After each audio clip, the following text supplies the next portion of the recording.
Dr. Zara, we're going to ask you a series of quick questions. You're going to have a few seconds to answer each one. Are you ready, inshallah? Bismillah. Okay, we'll do a couple of easy ones and then we'll get into kind of the heavy ones. Who is your favorite qari, reciter of the Quran? This is Sheikh Mishri al-Afasi. Al-Afasi. You know, without all these apps, you wouldn't be able to listen to him regularly. I'm pulling your leg. This is true. What's the last book that you were reading? I'm still reading it. It's Birds and a Snake by Alan Bell. What's the crux of it?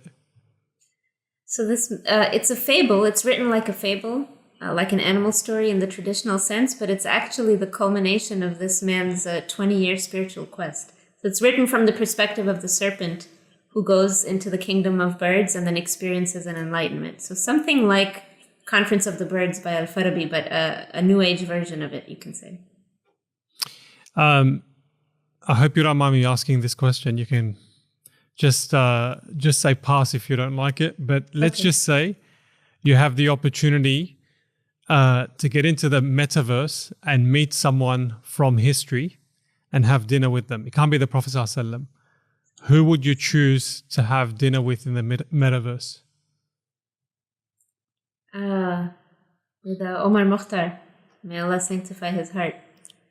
Why him out of everyone? Because he was a lion-hearted, great Muslim spiritual leader, and not just spiritual in the sense of an abstract spirituality, but spirituality walking upon the earth and wielding a sword. And I have a tremendous amount of respect for that. Alhamdulillah. Dr. Zara, you're fluent in English, Urdu, and Spanish. MashaAllah. How did you learn Spanish and how often do you speak it? I actually went to school in New York City. I came up in the New York City public education system. So from 6th grade, I had to take another language. And my mother, who worked in the school system, advised us to take Spanish because of how important it was in New York City. So and I took it all the way through university. And I didn't know I was going to marry a Colombian brother. But alhamdulillah, now I just use it with my in-laws. Alhamdulillah. Awesome. You've talked a lot about how pop culture can actually teach us about what people believe. Do you mind just very quickly telling us more about that connection? Yeah, absolutely. Popular culture is the outermost form that we see and we consume, and it is rooted in the values of a society. And those, like the roots of a tree, are further rooted in the philosophy of life, right? In the big questions that human beings grapple with. What is the meaning of life? What is the human being? Who is God? So when you see pop culture, the outermost branch, the fruit hanging from the tree, it indicates something about what is the deeper understanding of that civilization or that society. And you've said that your goal is to contribute to the Islamization of profane knowledge. Now, there are two terms there that I have no idea what I'm saying, asking that question. What is Islamization, and what is profane knowledge?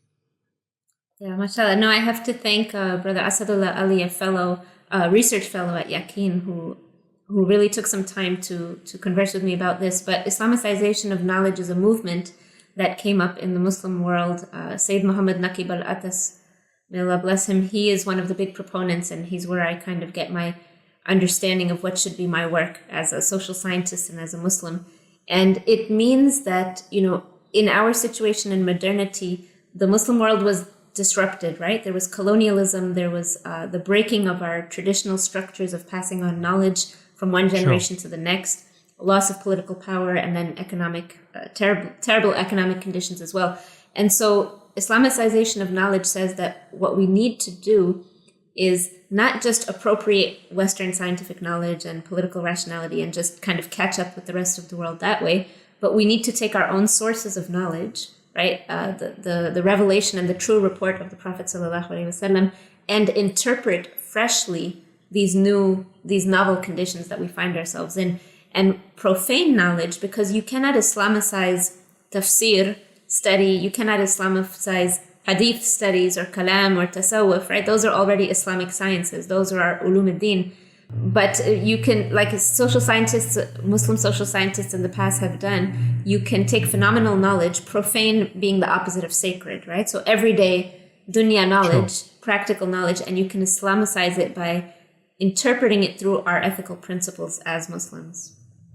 Jazakallah khair. And one final question. If you had all the resources in the world to focus on one project of benefit to Muslim societies, what would be that body of work that you would focus on? MashaAllah. I tend to think that all projects should be as local as possible. So, and this is just something new that I'm kind of grappling with and working with these past 2 years. So I would think that I would want to, the strength of it, or the resourcefulness of it would be how close are the bonds of the brothers and sisters and non-Muslim neighbors within a very small community, a locale, who can then identify what is the project needed for this group of people and what can we do to bring that about. So I would be the wrong person to ask in terms of a big picture that's awesome. project. No, you're the second person this season who said the same thing, that you would focus on the local versus anything really grand and global. And that says something. So Jazakallah khair, Dr. Zara. Thank you so much for your time, and inshallah we'll have you again on Double Take for another topic. Barakallah fiki. Jazakallah khair, brother. Thanks so much for having me on.